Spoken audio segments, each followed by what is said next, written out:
Illustration 5 क्या बोलता है, Mr Hari a property dealer sold a building in the course of his business of his friend Rajesh who is a dealer in automobile spare part for ₹90 lakh. कोई बात नहीं sir, आपने purchase price या sales price कुछ भी कहिए, कितना है, सेल्स वैल्यू लिख दें सर, इसको दोनों के लिए एक बात हो जाएगी। सेल्स वैल्यू कितनी है आपकी सर, 90 लाख रुपीस। ओके, उसके बाद ये आपसे कह रहा है on 1 January 2020 when the stamp duty value is 150 lakh. SDV sir कितनी है, अगर ये हम यहाँ पे लिखना चाहें तो एसडीवी है सर 150 लाख। कोई बात नहीं।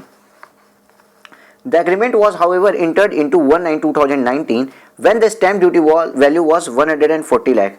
Mr. Harry had received a down payment of ₹50 lakh by a crossed check from Rajesh on the date of agreement. Okay sir, sir यहाँ पे एसडीवी हम क्या कंसीडर करेंगे, एक क्वेश्चन तो हमारा ये आ गया सर, यहाँ एसडीवी क्या कंसीडर करेंगे सर, एक क्वेश्चन तो हमारा ये आ गया। इसके पहले हमने आपको बताया था, फिर से अब थोड़ा सा डिटेल आपको करते हैं। जब एक घर बन रहा होता है या बिल्डिंग बन रही होती है, फ्लैट बन रहा होता है, तो 3 से 5 साल कंस्ट्रक्शन पीरियड लगता है। यस सर लगता है। तो होता क्या है, जैसे मान लीजिए बिल्डिंग 2018 में बनना स्टार्ट हुई थी, ठीक है, आप यहाँ पे आते हैं और कहते हैं मुझे ये वाला फ्लैट चाहिए, तो उस डेट में आपसे वो टोकन मनी के नाम पे कुछ मांगते हैं, याद होगा ऐसा होता है। हाँ सर मांगते हैं, तो टोकन मनी में एज लाइक आपको मान लीजिए उन्होंने मांग लिया कि आप 2 लाख रुपए दे दो, और अमाउंट कितना है सर, 20 लाख रुपए अमाउंट है फ्लैट का, मान लीजिए 2 करोड़ रुपए, ठीक है, ठीक है सर। बट सर ये बनते बनते बनते बनते जब कुछ टाइम पीरियड आ जाता है, लेट्स से 2020 आ गया, तब ये बिल्डिंग बन गई। इस समय 2 करोड़ जब इसकी वैल्यू है, ये क्या है सर, इसकी स्टैम्प ड्यूटी वैल्यू की बात की है हम, कितने में बिक रहा है आपको, इसकी हम बात अभी नहीं की है। लेट्स से ये आपको 1.5 करोड़ में ही दे रहा है, लेट्स से आपको 1.5 करोड़ में ही दे रहे हैं, और 2 crore stamp duty value. But 2018 से 2020 सर इस 2 ईयर्स में स्टैम्प ड्यूटी वैल्यू तो बढ़ जाती है। हाँ सर, स्टैम्प ड्यूटी वैल्यू तो बढ़ जाती है। यहाँ पे हम मानते हैं कि स्टैम्प ड्यूटी वैल्यू 2.5 करोड़ हो गई, कितनी हो गई, 2.5 करोड़ रुपीज। तो सर कौन सी स्टैम्प ड्यूटी वैल्यू हम लेंगे घर की, सर आज इस दिन की लेंगे या फिर इस दिन की लेंगे। देखिए जिस दिन आपने बुक किया होगा ना घर, उस दिन एक एग्रीमेंट साइन होता है, उस दिन एक एग्रीमेंट साइन होता है। हाँ सर एग्रीमेंट साइन होता है, और ये जो वैल्यू होती है जिस दिन घर बन गया, ये आप पोजीशन ले रहे होते हो सर, आप पोजीशन ले रहे होते हैं। तो बस क्वेश्चन आता है कि एसडीवी किस दिन के लिए, बिकॉज एसडीवी सर्टेन होने के बाद आगे की कैलकुलेशन हो पाती है इस टाइप के क्वेश्चंस में, ठीक है सर। तो एसडीवी के लिए इन्होंने कंडीशन बताई, अगर एग्रीमेंट डेट पे, एग्रीमेंट जिस दिन साइन हुई उस डेट पे आपने कंसिडरेशन का कोई भी पार्ट ईसीएस के through, bank Nifty, RTGS and other account पे चेक्स के थ्रू, इन सब मोड्स में अगर आपने ट्रांसफर किया है पैसा, तो मान लिया जाएगा कि आपने असेट्स को इसी डेट पे परचेज कर लिया था। एंड आपकी जो एसडीवी होगी ना, ये on the date of agreement ली जाती है, मतलब आपकी 2018 की एसडीवी ले ली जाएगी। लेकिन अगर आपने इस तरीके से कंसिडरेशन का पेमेंट नहीं किया है, आपने कैश में कर दिया है, या फिर आपने कोई कंसिडरेशन पेमेंट नहीं किया है, कैश में कर दिया है, या क्रॉस्ड चेक से किया है। क्रॉस्ड चेक और अकाउंट पे चेक के बीच का डिफरेंस मैंने कई बार बता रखा है आपको कि सर दोनों का प्रैक्टिकली उतना डिफरेंस नहीं है, लेकिन हाँ ये सर इनकम टैक्स एक्ट में इसका पूरा सेंस बदल जाता है। अगर आपने क्रॉस्ड चेक से भी पेमेंट की है ना, तो भी ये मानते हैं कि कुछ ऐसा ट्रांजैक्शन हुआ ही नहीं था 2018 में, और जब आप रियल में पोजीशन ले रहे हो उसी दिन आप इसको परचेज कर रहे हो, और एसडीवी भी फिर इसी डेट की ले ली जाती है। सर ये रूल बना क्यों होगा, देखिए कोई भी इंसान जब परचेज करने आएगा फ्लैट पोजीशन के बाद, तो वो सोचेगा बैक डेट की हम 4 साल 5 साल पुरानी वैल्यू ले लें जिससे उसका टैक्स बच पाए, ठीक है। लेकिन अब गवर्नमेंट को कैसे पता चलेगा कि ये व्यक्ति, ये जो इंसान है, इसने 2 साल पहले घर लिया था या कंप्लीट होने के बाद लेने आ रहा है। तो गवर्नमेंट ने पता किया, अगर 2 साल पहले आया होता तो 2 साल पहले कोई ऑथेंटिक वे में, कैश में तो आप आज भी बैकडेट में एंट्री कर सकते हो, तो आपने इलेक्ट्रॉनिक क्लियरिंग सिस्टम के थ्रू अगर पेमेंट किया तो मान लेंगे 2 साल पहले ही आपने घर लेने आए थे, 2 साल पहले की वैल्यू ले लेंगे। नहीं तो माना जाएगा कि आप झूठ बोल रहे हो और टैक्स प्लानिंग करने की कोशिश कर रहे हैं, और जो करंट पीरियड है, एक्विजिशन पीरियड है, पोजेशन पीरियड है, पोजेशन डेट है, उस डेट की एसडीवी लेनी पड़ेगी। तो इस केस में देखिए क्या हुआ है, इस केस में इन्होंने घर को परचेज कब किया, 1/1/2020 को, लेकिन एग्रीमेंट इन्होंने 1/9/2019 को साइन कर लिया था। पोजीशन इनको मिली 1/1/2020 को, मतलब बन के कंप्लीट हुआ होगा 1 जनवरी 2020 में, लेकिन 1/9/2019 को बाई कर लिए थे जब स्टैंप ड्यूटी वैल्यू केवल 140 लाख थी, और 1/1/2020 में स्टैंप ड्यूटी वैल्यू 150 लाख हो गई है, मतलब 1.5 करोड़ रुपए हो गई है। और हरी मतलब जो सेलर था उसने रिसीव किया डाउन पेमेंट और 15 लाख बाई क्रॉस्ड चेक। अगर सर ये अकाउंट पे चेक से अगर ये रिसीव हो जाता ना तो इस डेट की 2019 के एसडीवी को मान लिया जाता, लेकिन क्रॉस्ड चेक से हुआ है इसलिए एसडीवी 2020 की ली जाएगी, मतलब एसडीवी 150 लाख की ली जाएगी। इतना सा पढ़ने के बाद इतनी बात समझ में आ गई है कि एसडीवी मेरी सर्टेन हो गई 150 लाख होगी।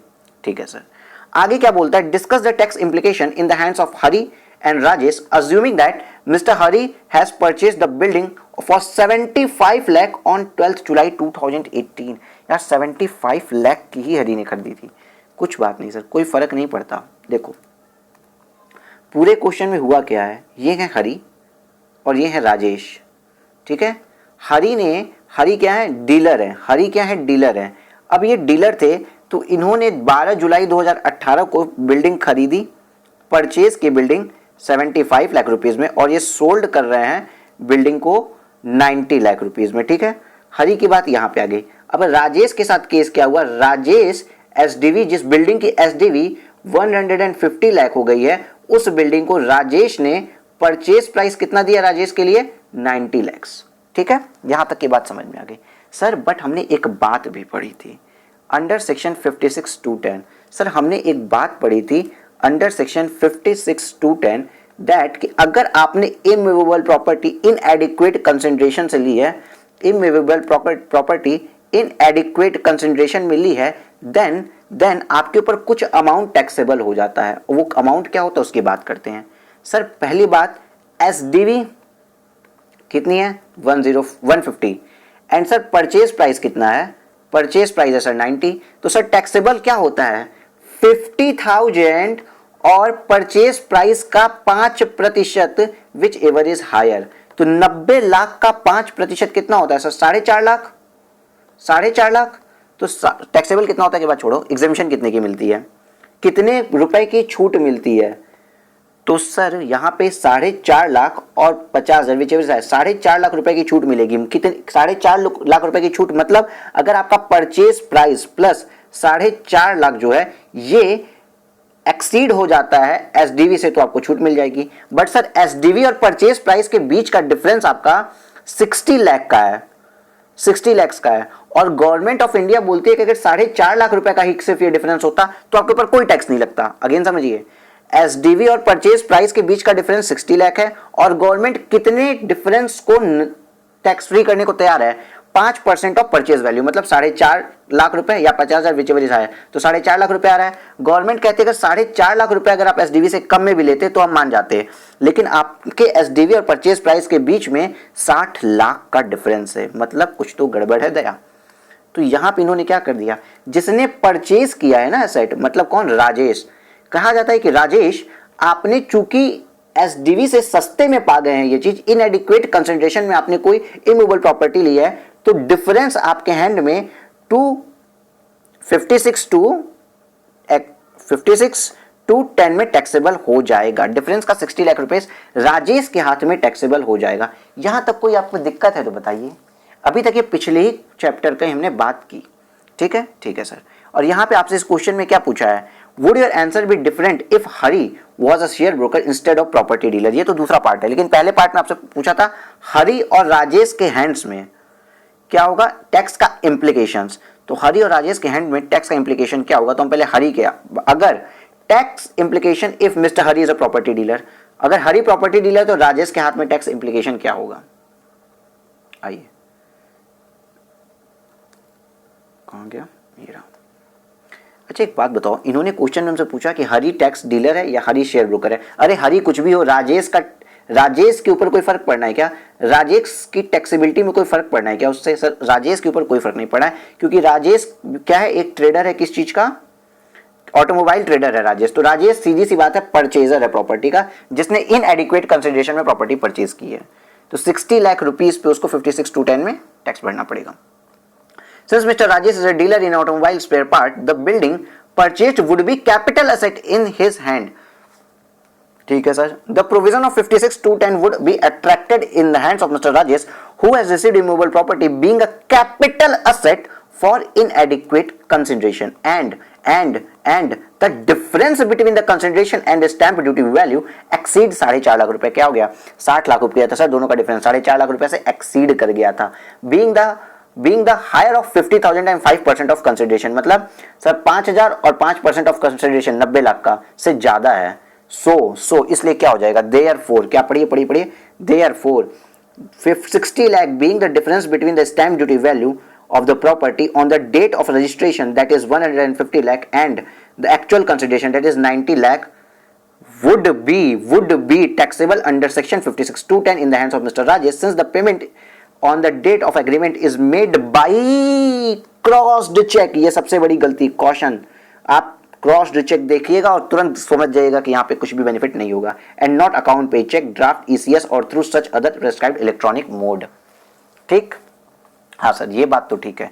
तो हमने अभी तक क्या पढ़ा? हमने हरी की टैक्सेबिलिटी समझ ली, सॉरी राजेश की टैक्सेबिलिटी समझ ली जिसने परचेज किया है, और हम ये भी समझ गए एसडीवी किस डेट की लेंगे। ठीक है सर, ठीक है। अब बात करते हैं हरी की। हमें हरी के भी हैंड्स में टैक्सेबिलिटी निकालना है। हरी क्या है? अब हम हरी के बारे में बात कर रहे हैं। वीडियो ये पीडीएफ थोड़ा सा बिगड़ चुका है क्योंकि आईएफओएस में पता नहीं क्यों क्लासेस कुछ ज़्यादा ही हैंग हो रही हैं।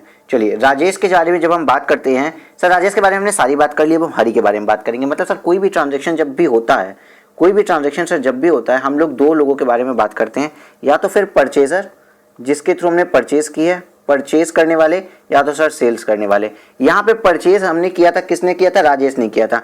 राजेश ने जब परचेज किया तो हमने क्या बात की? इनएडिक्वेट परचेज किया राजेश ने। अगर किसी ने इनएडिक्वेट कंसिडरेशन में, इनएडिक्वेट यहाँ पे देखिए लिखा है, इनएडिक्वेट कंसिडरेशन पे कोई इमूवेबल प्रॉपर्टी अगर एक्वायर किए तो उसके अंदर 52(10) के अंदर टैक्स लगता है। क्या लगता है सर? उसकी एसडीवी, जो इमूवेबल प्रॉपर्टी एक्वायर की है उसकी एसडीवी और परचेज प्राइस का 5%।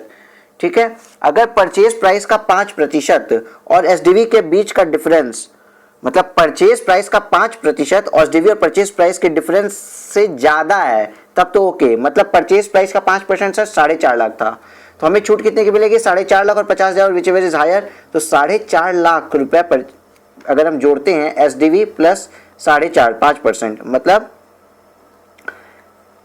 परचेज प्राइस का 105% अगर हम देखते हैं तो क्या ये मेरे एसडीवी से ज्यादा होता है? नहीं। तो हम परचेज कंसिडरेशन एसडीवी को मानते हुए जो लेस इनएडिक्वेट कंसिडरेशन था, जितने सस्ते में खरीदे हैं, उसको हम 52(10) में 56(2)(10) में इसको हम क्या कर लेते हैं?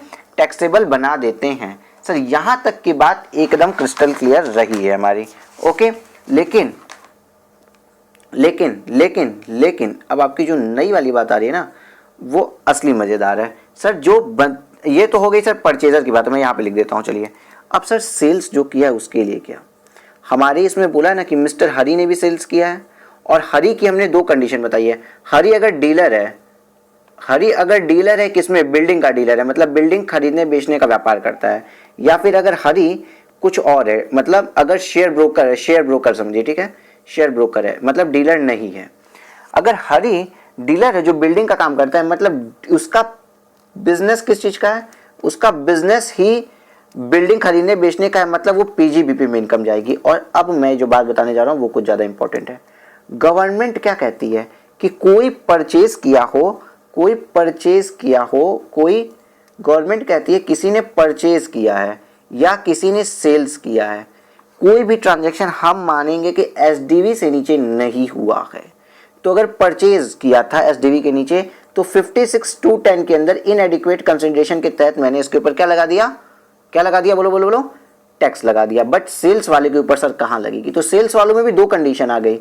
अगर आपका बिजनेस ही यही था बिल्डिंग बेचने खरीदने का तो, और या फिर अदर केसेस आ गए। ठीक है, अगर आपका बिजनेस ही यही था तो भी एसडीवी ही मानी जाएगी, आपकी सेल्स प्राइस है। क्या मानी जाएगी? एसडीवी को क्या बना दिया जाएगा? सेल्स प्राइस आपका। और सर एसडीवी भी वही चूज होगी क्योंकि अकाउंट पे चेक से नहीं हुआ है इस और क्रॉस चेक से हुआ, इसलिए एसडीवी भी मान ली जाएगी डेट ऑफ परचेज की, मतलब 2020 वाली 150 लाख। और कॉस्ट इनकी बता रखा है कि 75 लाख की, तो पीजीबीपी में सीधा 75 लाख चल जाएगा। ठीक है। बट अदर केसेस में क्या सर, ऐसा एक मान लीजिए आपके फादर हैं, बहुत अच्छे फादर है ये, इन्होंने अपनी कोई लैंड या बिल्डिंग, इनके पास 10-12 घर थे, तो इन्होंने एक घर को बेच दिया 2 करोड़ रुपए में, जो इन्होंने कुछ साल पहले 1 करोड़ में खरीदा था। तो डिफरेंस का जो इनकम 1 करोड़ रुपए हो, ये कहाँ जाएगी सर, बोले जल्दी सर, कैपिटल गेन में जाएगी। हाँ, कैपिटल गेन में जाएगी ना। तो उसी तरीके से अदर एसएससी, अगर ये बिजनेस अगर इनका बिजनेस बिल्डिंग बेचने खरीदने का नहीं होता, कुछ भी और होता, तो इनके लिए सेल्स वैल्यू कितनी, 150। अगेन सेल्स वैल्यू 150 सर, क्यों? क्योंकि हमने क्या बोला, गवर्नमेंट बोलती है एसडीवी के नीचे ना ही बिका होगा ना ही खरीदा गया होगा। तो अगर किसी ने खरीदा तो उसके ऊपर इस तरीके से टैक्स लगा दिया, और जो बेचा है उसकी हम मान ही रहे हैं कि सेल्स वैल्यू कितनी है, एसडीवी कितनी है, 150 लाख, और इनकी कॉस्ट कितनी थी, इनकी भी कॉस्ट 75 लाख। तो ये 75 लाख कैपिटल गेन में चल जाएगा। मतलब सर डिफरेंस इतना ही है, ये कैपिटल गेन की जगह पीजीबीपी गया है क्योंकि बिजनेस इस चीज का था, और यहाँ कैपिटल गेन गया है। सर इंडेक्सेशन क्यों नहीं है, क्योंकि 2 इयर्स के अंदर अंदर ये प्रॉपर्टी बिक गई, इसलिए यहाँ पे इंडेक्सेशन नहीं होगा। ठीक है, ठीक है सर, आइए अब पढ़ लेते हैं इस चीज को। Tax implications of if Mr. Hari is a property dealer. If in the case of Mr. Hari, the provision of section 43 CA would be attracted since the building represent the stock in trade and he has transferred the same. Building stock in trade लग रही है, वो सब कुछ transfer कर दे रहा है for the consideration less than stamp duty value. The stamp duty value exceeds 105% of consideration, जो मैंने आपको बताया 90 की 105% से ऊपर हो गई है। अंडर सेक्शन 43 CA, 43 CA में बताया है कि adopt करेंगे stamp duty value on the date of agreement can be exercised only if the whole or part of the consideration has been received on or before the date of agreement by way of account pay check. But यहाँ पे on the date before account pay check कुछ भी नहीं हो रहा है, ठीक है। तो यहाँ पे किस लिए, जिस डेट को हम परचेज किए हैं उस डेट की एसडीवी ले लेंगे, ठीक है सर। ड्राफ्ट वगैरह हम किए नहीं, क्रॉस चेक से किए हैं, और क्रॉस चेक नहीं उसमें आता है, ठीक है sir. Through a bank account through such prescribed electronic mode on or before the date of agreement. In this case since the down payment हम 15 लाख कहां से लिए हैं, is received on the date of agreement by cross check and not account pay check, the option cannot be exercised. इसलिए ये option exercise नहीं हो सकता। यहां तक तो बात सर समझ में आ गई है। अब therefore इसलिए 75 lakh being the difference between the stamp duty value on the date of transfer that is 150 lakh and the purchase price that is 75 lakh। Sir मैंने क्या बोला, एसडीवी से नीचे सोल्ड हम नहीं मानते, गवर्नमेंट ऑफ इंडिया 75 लाख रुपए का तुम्हारे कॉस्ट थी, ये तुम्हारी सेल्स प्राइस बना दी है, तो बीच की जो इनकम आई ना 75 लाख रुपए वो पीजीबीपी में जाएगी क्योंकि तुम्हारा बिजनेस था प्रॉपर्टी का, ठीक है। Would be chargeable as business income in the hands of mister Hari since stamp duty value exceed 105% of consideration. यहां तक सर कहीं कोई दिक्कत, सर बिल्कुल दिक्कत नहीं है। इसके लिए ब्रोकर अगर इनका tax implication if mister Hari is stock broker, इनका बिजनेस नहीं था ये, तो कैपिटल गेन में चल जाएगा, और राजेश के लिए बात तो सेम होगी सर। चलो आओ, in the hands of the seller mister Hari, mister Hari के हाथ में क्या हो रहा है, in case mister Hari is a stock broker and not a property dealer, the building would represent his capital asset and not stock in trade. In such a case the provision of section 50C would be attracted in the hands of mister Hari. Sir 50C किसका है, capital gain का, मतलब यहाँ पे capital gain लग रहा है, मानते तो बस सेक्शन बदली, ये बता दिया, वहां 43C लग रहा था, अगर वो बिजनेस करते थे इस चीज का, यहाँ 50C लग रहा है बस। Since Hari is a building transferred on for a consideration less than stamp duty value and the stamp duty value exceeds 105% of consideration, same बात। Thus 75 lakh being the difference between the stamp duty value SDV on the date of registration, on the date of registration। Agreement की क्यों नहीं लिए, क्योंकि agreement की date पे मैंने cross cheque से पैसा लिया था, ना कि अकाउंट पे चेक से, ठीक है सर, ठीक है। And the purchase price is 75 lakh would be chargeable to short term capital gain। It may be noted that under section 50C the option of adopt the stamp duty value on the date of agreement can be exercised only if, ये बात भी आपको यहाँ लिखनी पड़ेगी, can be exercised only if only whole or part of the consideration has been received on or before the date of agreement by way of account pay check, draft or by use of ECS through the bank account or through such other prescribed electronic mode on or before the date of agreement. In this case, since down payment of rupees 15 lakh will be received by the cross cheque से मिला, account पे check से नहीं मिला, इसलिए ये वाला option हम नहीं ले सकते। हमें एसडीवी किस डेट की लेनी पड़ेगी, एग्रीमेंट डेट की नहीं, रजिस्ट्रेशन डेट की लेनी पड़ेगी। क्लियर है, हाँ सर क्लियर है। तो इस तरीके से आपका ये वाला क्वेश्चन सॉल्व हो गया है। इस क्वेश्चन में दिमाग भी लगाना था आपको और बहुत कॉशियस रह के भी इस क्वेश्चन को आपको सॉल्व करना था।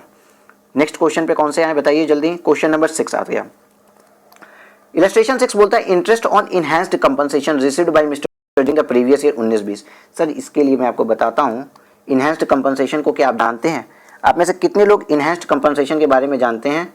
इनहैंस्ड कंपनसेशन के बारे में कितने लोग जानते हैं? आप में से वो लोग अपना हाथ उठाएंगे और मुझे दिखेगा भी नहीं।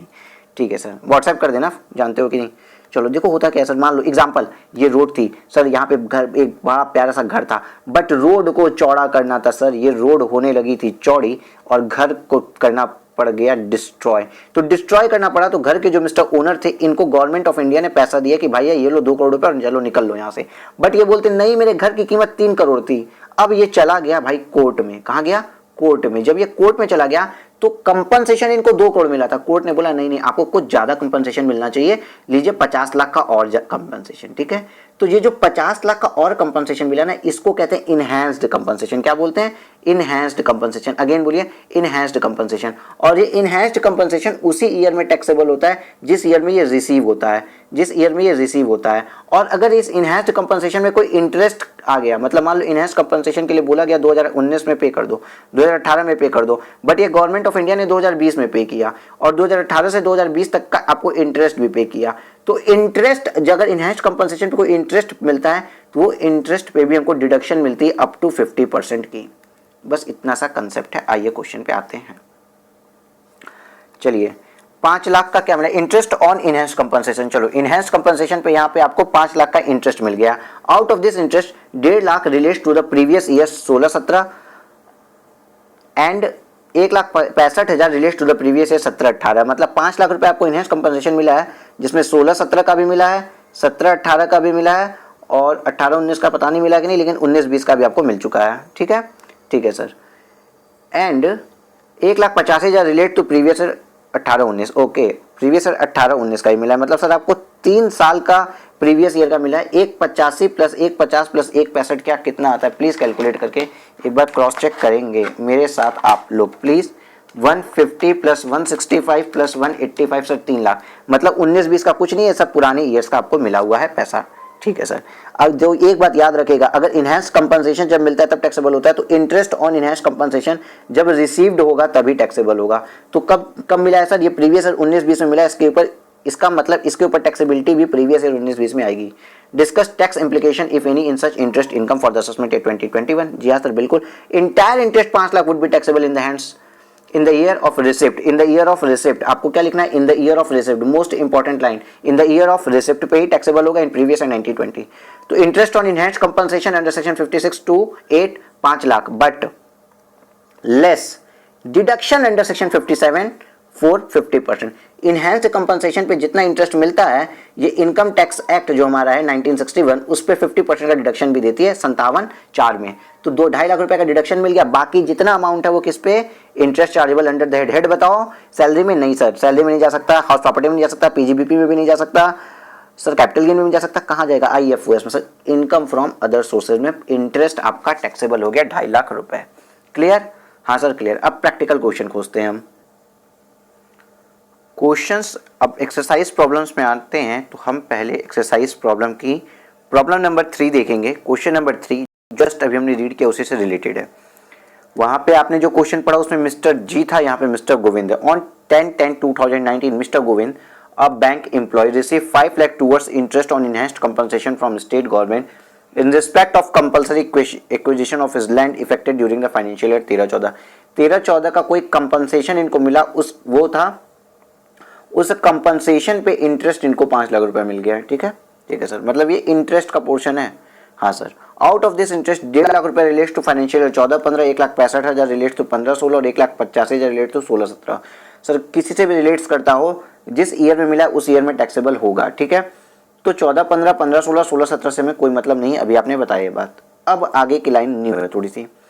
ही incurred 50,000 by way of legal expenditure in respect of interest on such enhanced compensation. How much of interest on enhanced compensation would be chargeable to tax as the assessment year 2021? इसको आप सर्कल करके लिखिए question. Sir question क्यों, देखिए हम जब house property act पढ़े थे, हाउस प्रॉपर्टी अगर हमने जब पढ़ा था तो हाउस प्रॉपर्टी में हमने पढ़ा था सर, स्टैंडर्ड डिडक्शन आप देते हो under section 24A 30% of NAV। ठीक है, तो सर जब ये हम देते थे तो याद करिए बहुत से क्वेश्चंस में आता था कि इन्होंने कुछ वियर एंड टीयर के एक्सपेंसेस किए हैं, पेंट एक्सपेंसेस किए हैं, ये एक्सपेंसेस किए हैं, वो एक्सपेंसेस किए हैं, सीवरेज दिए, लीज पेमेंट किए हैं एंड ऑल दैट, बहुत से एक्सपेंसेस आते थे। बट उसमें से कोई भी खर्चा अलाउड नहीं होता था, क्योंकि माना जाता था कि 30% का जो स्टैंडर्ड डिडक्शन हमने दिया है वो इसीलिए दिया है क्योंकि इस टाइप के जितने भी खर्चे होने थे उन सबका इफेक्ट हम एक साथ ले लिए 30% दे के। याद है आपको? हाँ सर याद है। इसी तरीके से जब हम कंपनसेशन के इंटरेस्ट पे हम 50% की डिडक्शन देते हैं, जस्ट पिछले क्वेश्चन में पढ़ा, तो सेम बात हम ये क्यों दे रहे हैं? वी इज्यूमिंग दैट कि 50% तक का आपका एक्सपेंस लगा होगा, आप ट्रैवल किए होंगे, डिले किए होंगे, कोई भी रीजन है, कोई और खर्चा अलाउड नहीं होगा, 5 लाख के अगेंस्ट कोई और खर्चा अलाउड नहीं होगा, 50% की डिडक्शन आपको दे दी गई, माना गया आपने कोई भी किसी भी नेचर का खर्चा किया हो इसमें इंक्लूड है। ठीक है, ठीक है। तो सर 50,000 जो यहाँ पे हमने इंटरेस्ट रिसीव करने के लिए जो लीगल चार्जेस पे किए, क्या सर इसका हमें डिडक्शन मिलेगा? नहीं, क्योंकि अभी मैंने बताया 50% आपको जो मिल रहा है मान लिया जाएगा कि सारे खर्चे आपके हो गए। मान लीजिए आप दिल्ली हाई कोर्ट आते थे जाते थे, माना जाएगा आपके ऑटो का किराया विराया सब कुछ मिला जुला के आपका 50% में निकल गया। ठीक ठीक सर। तो देखिए प्रोविजन भी पढ़ते हैं यहाँ पे। Section 145 B provide that the interest received by the SSC on enhanced compensation shall be deemed to be the income of the SSC of the year in which the SSC is received, जिस year में SSC received करता है उस year की income मानी जाती है, irrespective of the method of accounting followed by the SSC। और SSC मर्केंटाइल फॉलो करता है कि कैश फॉलो करता है, कोई मतलब नहीं है, जिस ईयर में मिला उस ईयर की इनकम मानी जाएगी। And irrespective of the financial year to which it relates। सही बात है सर, जिस ईयर में मिला उस ईयर की मानी गई, तो किस ईयर की थी उससे भी कोई मतलब नहीं है। Section 56(2)(8) state that such income shall be taxable as income from other sources, क्योंकि किसी और हेड में टैक्सेबल नहीं हो रही है। 50% of such income shall be allowed as deduction by virtue of section 57(4). No other deduction shall be permissible from such income. अभी तक सर कुछ भी नई बात नहीं आई, जितनी हमने पढ़ी है वही आई है। Therefore legal expenditure incurred to receive the interest on enhanced compensation would not be allowed as deduction from such income। यहाँ तक की बात आपको ओके है कि नहीं है, बस मुझे ये बताइए। सर ओके हो गई है, तो अब आगे की बात भी पढ़ते हैं। तो computation of interest on enhanced compensation taxable as income from the other sources for the assessment at 2021। Interest on enhanced compensation कितना आएगा? 5 लाख रुपए, और डिडक्शन 57 की 50% 2.5 लाख रुपए। मतलब सेम क्वेश्चन जो भी आपने मिस्टर जी वाला पढ़ा था उतना ही आ गया। उन्होंने एक एक्स्ट्रा पॉइंट दिया है ये क्वेश्चन का, सोचिए एक्स्ट्रा पॉइंट क्वेश्चन का दिया। आप दोनों क्वेश्चन को अगर एक साथ नहीं पढ़े हैं तो आप कंफ्यूज हो जाएंगे, वहां पे आप कंफ्यूज हो जाएंगे। इसलिए क्वेश्चन पॉइंट्स जो मैं आपको बता रहा हूँ वो आप मार्क करते चलिए, पॉज करिए, क्वेश्चन पॉइंट मार्क करिए, मेरे साथ कुछ ओवर राइटिंग मत करिएगा, आराम से पढ़िएगा, उसके बाद में पॉज करके ओवर राइटिंग एंड मार्किंग करिएगा। Okay okay sir. Next question देख लें यार। IFOS बहुत ईजी है, IFOS में कुछ है भी नहीं, वो 105% वाली चीज़ आपको तकलीफ दे सकती है ज़्यादा से ज़्यादा, और कहीं कुछ नहीं है। एक बस यही एक बड़ा कंसेप्ट है 105% वाला SDV में, और इसके अलावा ना मूवेबल असेट्स में तो वो भी नहीं लगता है। मैंने जो आपको एक शीट में बताया था, येलो शीट थी, याद करिए, सिर्फ और सिर्फ वही है जो है, इसके अलावा और कुछ भी नहीं है इस पूरे चैप्टर में। इस शीट को अगर आपने पढ़ लिया, इसके अलावा और कुछ भी नहीं है। मूवेबल प्रॉपर्टी के लिए अगर मनी वगैरह दिए हैं, मूवेबल दिए हैं, इमूवेबल दिए हैं, या इनएडिक्वेट कंसिडरेशन के साथ, इसके अलावा पूरे बुक में पूरे चैप्टर में कहीं कोई बात नहीं बताई जाती है। ठीक है, ठीक है सर। क्वेश्चन कौन सा हम पहुंच गए? क्वेश्चन नंबर 4 पे सर आप पहुंच गए थे। चलो पढ़ते हैं। The following details have been furnished by missus Himali pertaining to the year ended 31 March 2020। H के बारे में बताया जा रहा है कि उन्होंने ये डिटेल्स बताई है। अब एच बताती हैं आपको कि जो कैश गिफ्ट इनको 51,000 रुपये मिले हैं, cash gift of 51,000 received from her friend, उन्होंने अपने दोस्त से पाए हैं ऑन द ओकेजन ऑफ षष्ठी प्रथा पूर्ति, a wedding function celebrated on her husband completing age 60 years, this also her 25th wedding anniversary. पहली बात तो ये, कैश गिफ्ट आपको आपके रिलेटिव से मिलता तो टैक्सेबल नहीं होता, यहाँ पे फ्रेंड से मिल रहा है मतलब टैक्सेबल है। और सर मैरिज पे मिलता है, तो मैरिज पे अगर कैश गिफ्ट किसी से मिल रहा है तो टैक्सेबल नहीं होता। या वेडिंग एनिवर्सरी पे किसी अनरिलेटेड पर्सन से टैक्स गिफ्ट मिलता है और वो 50,000 से अगर एक्सीड करता है तो ये टैक्सेबल हो जाएगा IFOS में अंडर सेक्शन 56(2)(10। हमने कई बार पढ़ा है सर ये बात। चलिए ये पढ़ लेते हैं, पढ़ते हैं। Any sum of money received by individual on the occasion of the marriage of the individual is exempt, उस समय तो एग्जेम्प्ट है, but the provision is however not applicable to cash gift received during the wedding function celebrated, मतलब भाई शादी की सालगिरह मना रहे हैं हम, on completing age of 60। Hence, the gift of 51,000 received from a non-relative is therefore chargeable to tax under section 5210 in the hands of Miss Himali, since the same exceeds 50,000 rupees. Mrs. Himali के हाथ में taxable हो गया है। दूसरी बात आपसे कहता है कि जो ये हिमाली के बारे में बताएगा आपको, ऑन द ओकेजन ऑफ इसी जब वो षष्ठी पूर्ति प्रथा चल रही थी। अच्छा, षष्ठी पूर्ति प्रथा क्या आपने में से किसी ने देखी है तो मुझे व्हाट्सएप करके बताना, ये कहाँ पे होती है। On the above occasion, a diamond necklace worth ₹2 lakh was presented by her sisters living in Dubai. Sir आप सोचिए, आपकी बहन अगर आपको कुछ देती है तो क्या वहाँ पे आप इनकम टैक्स एक्ट अगर पहुँच जाएगी, टैक्स दो, तो आप गुस्सा नहीं कर जाओगे? हाँ सर कर जाएंगे। तो रिलेटिव की मीनिंग में सिस्टर आती है? हाँ सर रिलेटिव की मीनिंग में सिस्टर आती है। रिलेटिव से कुछ भी गिफ्ट मिला वो टैक्सेबल नहीं होता, ये पढ़ चुके हैं हम लोग। रिलेटिव से जो कुछ भी गिफ्ट मिला वो टैक्सेबल नहीं होता है, इसलिए सर इस पर कोई भी टैक्स नहीं लगेगा। The provision of section 56(2)(10) are not attracted in respect of any sum of money or property received from a relative. Thus, the gift of diamond necklace received from her sister is not taxable under section 52(10), even though the jewelry falls within the definition of property. Jewelry property में आती है तो उससे क्या फर्क पड़ता है भाई साहब, मेरा ये रिलेटिव भी तो आ गया, मेरा रिलेटिव आ गया तो 56(2)(10) नहीं लग सकता, चाहे प्रॉपर्टी हो या कुछ भी हो। ठीक है sir. When she celebrate her daughter's wedding on 21/2/2020, 21 फरवरी को अपनी बेटी की वेडिंग एनिवर्सरी मना रही हैं। Her friend assigned in Mrs. Himali's favor, हिमाली के फेवर पे a fixed deposit held by the said friend in a scheduled bank, the value of the fixed deposit and accrued interest the date of ₹52,000। पहली बात तो ये यहाँ पे दो व्यू ICI भी लेती है। दो व्यू ICI ने क्या लिया कि फिक्स डिपॉजिट को मनी तो हम बोल नहीं सकते, और फिक्स डिपॉजिट को कहीं प्रॉपर्टी की मीनिंग में भी नहीं बोला है। अगर आपने आइए उस शीट पे आइए आपने भी वो डायग्राम कहीं बनाया होगा तो अपनी कॉपी में खोल लीजिए, क्योंकि यार बना लो तो अच्छा ही है, नहीं तो यहाँ पे क्या लिखा है, यहाँ पे याद है आपको, मनी विदाउट कंसिडरेशन हमने लिखा था जब हम बता रहे थे गिफ्ट के बारे में। गिफ्ट में मनी भी हो सकती है, तो क्या सर ये मनी में आता है? नहीं सर, मनी में तो आता नहीं है। एफडी को मनी अगर नहीं मानते हैं तो क्या करें? सर मान लीजिए एफडी को हमने मनी नहीं मानी और प्रॉपर्टी की मीनिंग में भी नहीं आ रहा है, तो सर एक तरीके से ये हो जाएगा कि ये 56(2)(10) से बाहर हो गया, इस पर कोई टैक्स लगेगा। और सर एक ओपिनियन ये आता है, तो मैंने दूसरा ओपिनियन बताया। पहला ओपिनियन ये होता है कि फिक्स डिपॉजिट को एज एन मनी हम मान लें, और चूंकि ये 50,000 रुपये से ज़्यादा है इसलिए हम इसको 56(2)(10) में मिला के टैक्सेबल कर दें। तो दो व्यू आते हैं, या तो टैक्सेबल नहीं होगा या तो होगा। ICI भी दोनों व्यू ले रखी है। आइए, to be exempt from applicability of 56(2)(10), the property should be received on the occasion of marriage.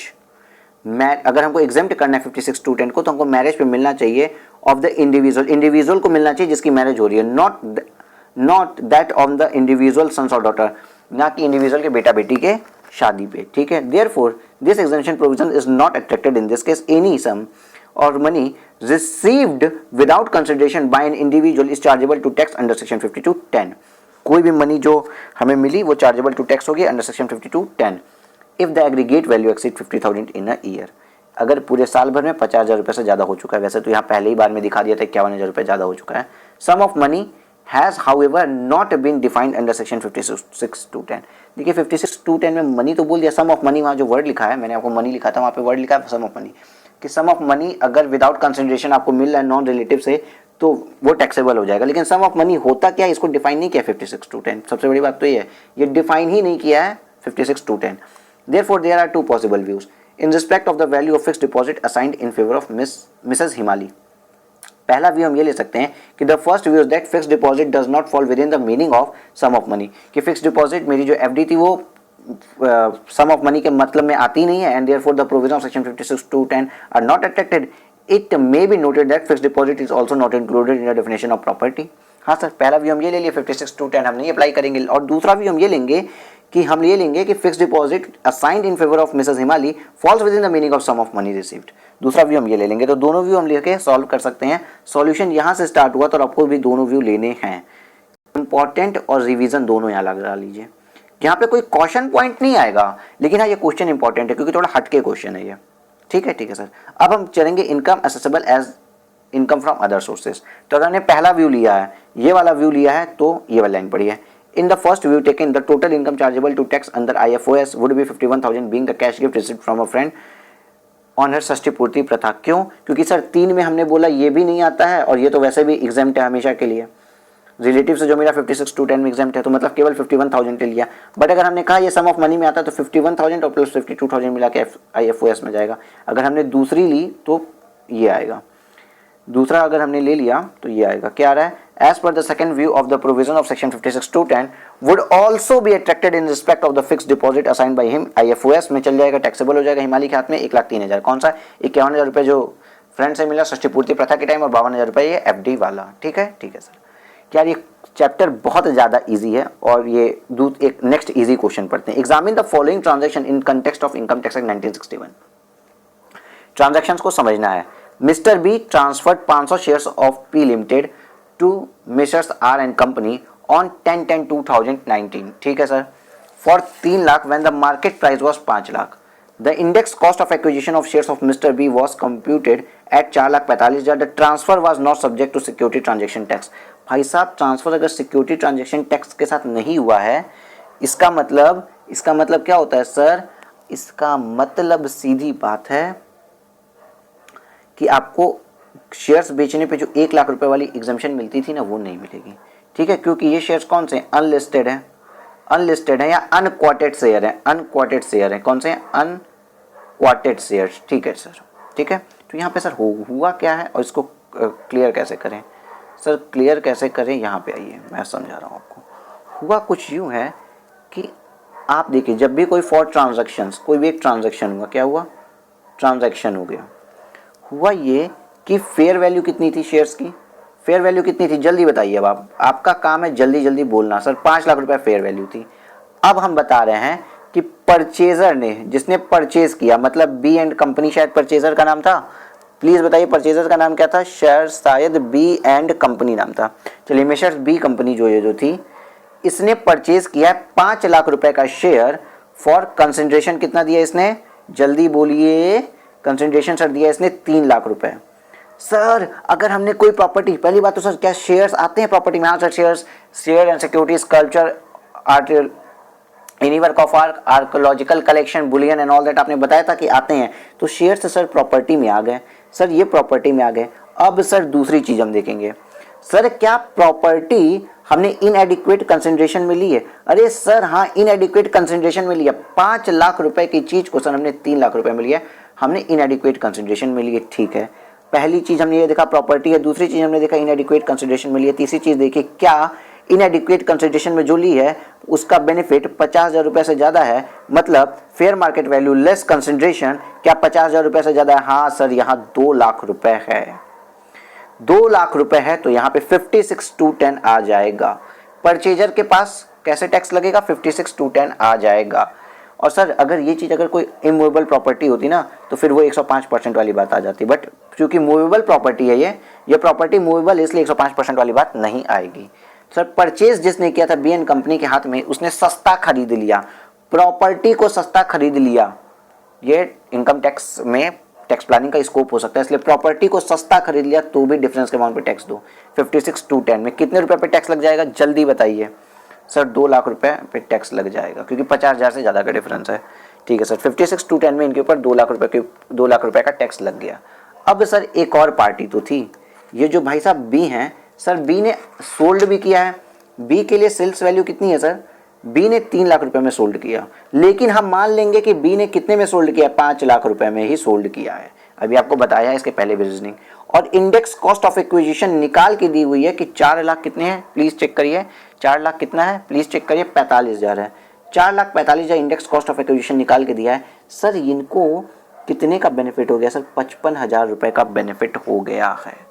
ये 55,000 रुपए का बेनिफिट इनके कहाँ जाएगा सर? ये कैपिटल गेन में जाएगा, क्योंकि इनका व्यवसाय नहीं था, बी का बिजनेस नहीं था कि शेयर्स खरीदे बेचे। इन्होंने इन्वेस्टमेंट की थी, और इन्वेस्टमेंट किया तो ये इंडेक्स कॉस्ट भी किया है, मतलब ये लॉन्ग टर्म इन्वेस्टमेंट थी, और इन्वेस्टमेंट थी तो 55,000 रुपये टैक्सेबल हो जाएगा। दूसरी बात ये इन्होंने सीधे बोला है कि ये सिक्योरिटीज, ये शेयर्स जो है लिस्टेड नहीं थे, लिस्टेड नहीं है, अनकोटेड है, इसलिए टैक्सेबल हो जाएगा 1 लाख के नीचे होते हुए भी। ठीक है सर। क्वेश्चन कहाँ पे है सर, आइए यहाँ पढ़ते हैं। देखिए लिखा क्या है, आप क्वेश्चन एक बार फिर से पढ़ना चाहें तो आप पढ़ सकते हैं। Determine the income chargeable to tax in hands of Mr B and Messrs B and company limited because of the above said transaction. इस ट्रांजेक्शन कार्ड किसके हाथ में क्या हुआ ये आपको बताना है। देखिए, any movable property is received for adequate consideration by any person received for inadequate consideration। inadequate consideration में कौन खरीदा था, बी एन कंपनी खरीदा था, ठीक है। is chargeable to tax under section 56(2)(10) if the difference between aggregate fair market value जो कि मेरी थी 5 लाख रुपए and of the property and consideration exceed 50,000 और कंसिडरेशन था मेरा 3 लाख रुपए, सर एक्सीड कर गया 50,000 रुपए से, तो 56(2)(10) यहाँ पे जागृत हो गया, आ गया, ठीक है sir. 10 shares received by Mrs B and company limited from Mr B for inadequate consideration is chargeable to tax under section 56(2)(10) under section 56(2)(10) to the extent of 2 lakh rupees. Okay sir, यहां तक बहुत आसान बातें कही गई हैं। अब सर 50 CA में आ जाएंगे हम मिस्टर बी के लिए। चलिए, बी जिन्होंने बेचा था, तो as per section 50 CA since the consideration is less than the fair market value of unquoted share of P Limited, fair market value of the shares of the company would be deemed to be the full value of consideration. It is presumed that share of R Private Limited are unquoted share। हाँ, वो लिखा भी था, quoted नहीं था, unquoted assume कर लिए। The full value of consideration 5 lakh थी, less index cost of acquisition कितना आ रहा है, इंडेक्स कॉस्ट ऑफ एक्विजिशन कितना आ रहा है, 4,55,000, तो लॉन्ग टर्म कैपिटल गेन 55,000 रुपए का हो जाएगा। क्यों लॉन्ग टर्म हो रहा है मैंने बता दिया, क्योंकि इंडेक्स कॉस्ट दिया मतलब लॉन्ग टर्म है। ओके सर, सर बहुत आसान हो जा रहा है हम लोगों के लिए ये चीज़ें अब पढ़ना, क्योंकि मैं पहले आपको तुरंत क्वेश्चन के साथ तुरंत उसका इम्पैक्ट प्लस प्रोविजन बता दे रहा हूँ। अगर आप ऐसे पढ़ने जाते तो आपको बहुत कंफ्यूजन होती है इसमें। Mister C is employed in a company with taxable salary income of 5 lakh. He received a cash gift of ₹1 lakh from Atma charitable trust registered under section 12AA in December 2019 for meeting his medical expenses. The cash gift so received from the trust chargeable to tax in hands of Mr. C। पहली बात याद होगा, मैंने बोला university से अगर आपको कोई गिफ्ट मिल रहा हो, इवन ICI अगर आपको गोल्ड का मेडल दे दिया तो टैक्स लगेगा। वहाँ पे मैंने बताया था आपको हॉस्पिटल से मिल रहा है, लोकल अथॉरिटी से मिल रहा है, मतलब म्यूनसिपल पार्टी से मिल रहा है, वहाँ पे मैंने आपको बताया था ट्रस्ट से भी मिल रहा हो तो भी ये 56(2)(10) में एग्जेम्प्ट हो जाता है। और यहाँ पे 12AA वाली ट्रस्ट से आपको कैश गिफ्ट अगर मिल रहा है तो एग्जेम्प्ट होता है, इसके ऊपर कोई भी चार्जेबिलिटी की बात हम नहीं करके चलेंगे। The provision section 56(2)(10) would not apply to any sum of money or any property received from any trust or institution registered under section 12AA, चाहे ट्रस्ट से मिले या किसी इंस्टीट्यूशन से मिले।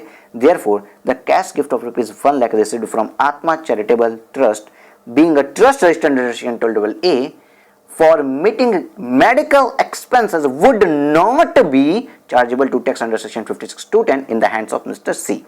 क्लियर है? हाँ सर क्लियर है। आइए नेक्स्ट क्वेश्चन पे भी हम चलें सर, ले चलो नेक्स्ट क्वेश्चन पे। आइए सर कुछ आसान से सुलझे हुए क्वेश्चन करते हैं हम, बड़ा मजा आएगा इस क्वेश्चन को करने में। Question number 1, example the following are chargeable to tax and the amount liable to tax. आप बताइए क्या ये सब चार्जेबल टू टैक्स होंगे और लाइबल टू टैक्स होंगे कि नहीं। पहला क्वेश्चन बोलता है a sum of ₹1,20,000 was received as a gift from non relative. ठीक है सर, नॉन रिलेटिव से अगर 1,20,000 का गिफ्ट है, हाँ तो IFOS जागृत हो गया, आएगा। अब लगेगा कि नहीं लगेगा पता नहीं, बस आंखें खुली अभी हमारे टैक्स की। 50,000 रुपये ज्यादा का गिफ्ट मिला है, ठीक है। By Raj on the occasion of marriage of his son. एक बात बताइए, अगर उसके सन जो प्रवीण है, प्रवीण अगर गिफ्ट मिलता तब तो सर कुछ 56(2)(10) के अंदर नहीं लगता, क्योंकि मैरिज ऑफ इंडिविजुअल पे होना चाहिए, इसके पहले क्वेश्चन में पढ़ा। लेकिन बेटे की शादी में पिताजी को गिफ्ट मिल रहा है, भाई साहब 56(2)(10) में टैक्सेबल हो गया, ये 56(2)(10) में टैक्सेबल हो गया। गिफ्ट बचाने के लिए लिफाफे पे भाई नाम लिखा जाता है अपना और दिया जाता है दूल्हे के हाथों में। क्यों दूल्हे के हाथ में? क्योंकि उसको गिफ्ट टैक्स न लग जाए, ठीक है ठीक है। पिताजी के हाथों में कृपया न दें, ओके सर जी, क्योंकि टैक्स लग सकता है। चलिए पहला बोल रहा है टैक्सेबल होगा 1,20,000 क्योंकि पिताजी को मिला है। The exemption from the applicability of 56(2)(10) should would be available if gift is received from a relative or a gift is received on the occasion of marriage of the individual individual के marriage पे individual को gift receive होना चाहिए himself, ठीक है, उसके behalf पे किसी और को नहीं होना चाहिए receive. In this case since gift is received by mister Raj from a non relative on the occasion of marriage on his son, it would be taxable in the hands under section 56(2)(10। ठीक है sir, यहाँ तक बात समझ में आ गई। दूसरा पढ़ते the interest on enhanced compensation on 96,000 received on 12/3/2020 for acquisition of urban land on which 40% relates to previous year 18-19। 40% कहाँ रिलेट करता है? प्रीवियस ईयर 18-19 से। सर हमने अभी इनहेंस्ड कंपनसेशन के इंटरेस्ट के बारे में सारी बातें पढ़ ली है सर, हमें सब कुछ पता चल गया। 96,000 रुपये है, जब मिलेगा तब टैक्सेबल करेंगे, लेकिन सर 50% डिडक्शन दे देंगे तो 96 का सर हाफ होता है, कर लो आप जितना भी होता है, 48,000 हाफ होता है, 48,000 सर टैक्सेबल हो जाएगा। चलो आओ, टैक्सेबल होगा 48,000। क्यों? फिर से पढ़ा दें? हाँ सर पढ़ा दो। As per section 145B1 interest received by the SSC on enhanced compensation shall be deemed to be the income of the year in which it is received irrespective of the method of accounting followed by the SSC. देखिए ये चीजें बार बार आ रही है ना, फिर भी मैं हर question में आपको क्यों पढ़ा रहा हूँ, जिससे आपको ये चीजें लर्न हो जाए। ये इंपॉर्टेंट चीजें जो बार बार आ रही हैं, मतलब सर आपका रिवीजन के अंदर भी फिर से रिवीजन हो जाता है यहाँ पे। Okay, and you are learning from the most filtered way. बहुत फिल्टर्ड वे में आप पढ़ रहे हैं, बहुत इंपॉर्टेंट चीजें पढ़ रहे हैं। ठीक है, interest of 96,000 on enhanced compensation is chargeable to tax in the year of receipt in previous year 1920 under section 56(2)(8 after providing deduction of 50% under section 17(4), therefore 48,000 is chargeable to tax under the head of IFOS। आपको कोई section याद नहीं रखती है, 56(10) बस याद रखिए। इन सब चीजों को अगर आप भूल भी गए तो कोई दिक्कत नहीं है, वहां पे आप रॉन्ग सेक्शन कोट नहीं करेंगे। अगर आपने रॉन्ग सेक्शन लिख दी ना तो आंसर सही होगा तो भी काट दिया जाएगा। अगर आपका आंसर ये पूरा सही है, मान लीजिए आपने पूरा आंसर सही लिखा है और 56(2)(10) की जगह यहाँ पे 56(2)(8) की जगह 56(2)(9) भी अगर आपने लिख दी ना, पूरा आंसर काट दिया जाएगा। अगर गलत सेक्शन का डिफरेंस देते हैं तो काट देते हैं। ये बात अलग है कि इतने अंदर का सेक्शन वो शायद बहुत बाद में पढ़े, लेकिन अगर उसका दिमाग आ गया इस सेक्शन पे ना, अरे ये तो गलत है, पूरा आंसर काट देगा, कहेगा अगर सेक्शन का रेफरेंस बेस ही गलत है तो आंसर भी गलत ही होगा, भले ही आपने आंसर सही लिखा। इसलिए सेक्शन जहां पे 100% श्योर हो आप बस वहीं पे लिखेंगे। ठीक है सर, आइए इसके और भी कुछ क्वेश्चंस बचे हो तो हम उसे भी सॉल्व करेंगे। हाँ सर कुछ क्वेश्चंस और भी बचे हैं, आइए सर। ये तो रहा सबसे आसान question, very very easy question, एक आसान से चैप्टर का सबसे आसान सा question. Examine under which head the following incomes are taxable. ठीक है, rental income in case of property held as stock in trade for 3 years। कुछ नहीं हुआ है भाई, इसने एक मल्टी स्टोरी बिल्डिंग बना दी, कोविड-19 आ गया, लॉकडाउन चल गया, सब कुछ हो गया और रियल एस्टेट सेक्टर का बूम खत्म हो गया और मंदी आ गई। तो ये जो फ्लैट्स इसके पड़े हुए हैं ना, माना जाता है कि 2 साल तक कोई बात नहीं है, लेकिन अगर 2 साल से ज़्यादा ये फ्लैट्स खाली पड़े हैं तो ऐसा डीम्ड टू बी, इसको डीम्ड कर लिया जाएगा कि ये लेट आउट प्रॉपर्टी है और हाउस प्रॉपर्टी में इसको टैक्सेबल किया जाएगा। ठीक है, ये प्रोविजन बोलता है। यहाँ पे जो रेंटल इनकम है इस केस में प्रॉपर्टी की वो held in stock for 3 years है, 3 साल से हेल्ड इन स्टॉक है, मतलब 2 साल से ज़्यादा हो चुका, तो इससे जो भी रेंटल इनकम आएगी वो किस हेड में जाएगी? बोलो बोलो बोलो, हाउस प्रॉपर्टी। इस पर एक प्रॉब्लम थी जहाँ पे मैंने इस प्रोविजन को बताया था, हाउस प्रॉपर्टी हेड में। ठीक है sir. Dividend on shares in case of dealers in shares. पहली बात यहाँ पे आप कॉशन लिख सकते हैं क्योंकि आप गलती से, मुझे 90% उम्मीद है कि बच्चे पीजीबीपी लिख देंगे, बट यहाँ पे ये हाउस प्रॉपर्टी ही होगा। देखिए इनकम फ्रॉम हाउस प्रॉपर्टी। चलिए next sir, dividend on shares in case of dealers in share. अच्छा एक बात बताओ, हम कहते हैं आप अगेन फिर से गलती करने वाले, बड़ा अच्छे क्वेश्चन इन्होंने फ्रेम किए हैं कि आप गलती करो ही करो। एक डीलर है, ये डीलर है, ठीक है, इस डीलर का काम है शेयर्स में ट्रेड करना, शेयर्स में ट्रेड कर रहा है। अगर इसको सर डिविडेंड की इनकम हो गई, इसने कोई शेयर खरीदे, डिविडेंड की इनकम हो गई, क्या इसने डिविडेंड की इनकम कमाने के लिए शेयर की ट्रेडिंग की थी? क्योंकि डिविडेंड की इनकम कमाने के लिए लोग शेयर की ट्रेडिंग नहीं करते हैं, उसके लिए तो लोग इन्वेस्टमेंट करते हैं, ट्रेड थोड़ी कर रहे होते हैं, इन्वेस्टमेंट करते हैं ताकि डिविडेंड इनकम अर्न कर पाए। ये तो इसने कमा लिया है बाई चांस। अगर बाई चांस कमा लिया ना तो आप याद रखिएगा डिविडेंड इनकम हमेशा IFOS में जाती है और इसकी ये वाली इनकम भी IFOS में ही टैक्सेबल होगी। ठीक है, चलिए dividend share in case of share in dealer income from other sources में जाएगा। चलिए सर सही बोला आपने। Salary received by a partner from his partnership firm. चुन के क्वेश्चन दिए, सैलरी देखते ही आप सैलरी में डाल देंगे, लेकिन नहीं। क्या पार्टनरशिप फर्म में पार्टनर एम्प्लॉय होता है या पार्टनर होता है? सर पार्टनर तो पार्टनर होता है, और पार्टनर मतलब व्यापार कर रहा है, वो व्यापार कर रहा है तो सर उसके लिए PGBP में टैक्सेबल होता है। सीधी बात, नो बकवास। सर व्यापार कर रहा है तो उसके लिए PGBP में टैक्सेबल होता है। देखिए profit and gain from business and profession में टैक्सेबल हो जाएगा। आइए नेक्स्ट पढ़ते हैं, rental income of machinery. Sir rental income of machinery दो जगह जा सकता है। पहली बात, अगर मेरा बिजनेस ही है, मेरा व्यवसाय है, मेरा कारोबार ही है, मेरा धंधा ही है कि मशीन को हायरिंग पे देते हैं, हर एक फैक्ट्री में मेरी मशीनें चलती हैं हायरिंग पे, तो ये तब तो सर ये मेरा पीजीबीपी में चल जाएगा। बट अगर मान लीजिए मेरी कोई पुरानी फैक्ट्री थी, बंद हो गई, मैंने वो या ओल्ड मशीनरी थी, मैंने नई मशीनरी बना ली और मेरे फैक्ट्री का प्रोडक्शन 10 लाख गुना बढ़ा दिया, और ओल्ड मशीनरी पड़ी हुई है वो मैंने किसी छोटे मोटे व्यापारी को रेंट पे दे दी कि ले जाओ, तो मेरा आईएफओएस में टैक्सेबल हो जाना चाहिए। सर दोनों व्यू यहाँ पे हम लिख सकते हैं। देखिए यहाँ पे लिखा profit and gain of business और प्रोफेशन या income from other sources. Note को अगर हम देखें तो इसने लिखा है कि as per 56(2) rental income of machinery would be chargeable to tax under that of income from other sources if same not chargeable to IFOS. अगर वो आईएफओएस में नहीं जा रही है तो पीजीबीपी में जाएगी। ठीक है सर, बट मैंने दोनों की रीजनिंग आपको बता दी। विनिंग फ्रॉम तीसरा, ये बहुत ज़्यादा मज़ेदार है यार, बहुत ज़्यादा मज़ेदार है। चलो इसके ऊपर पता है आपको सुप्रीम कोर्ट तक केस जा चुका है। Winning from lotteries by a person having the same as business activity. इसमें केस क्या है ये देखो, बड़ा मजेदार है।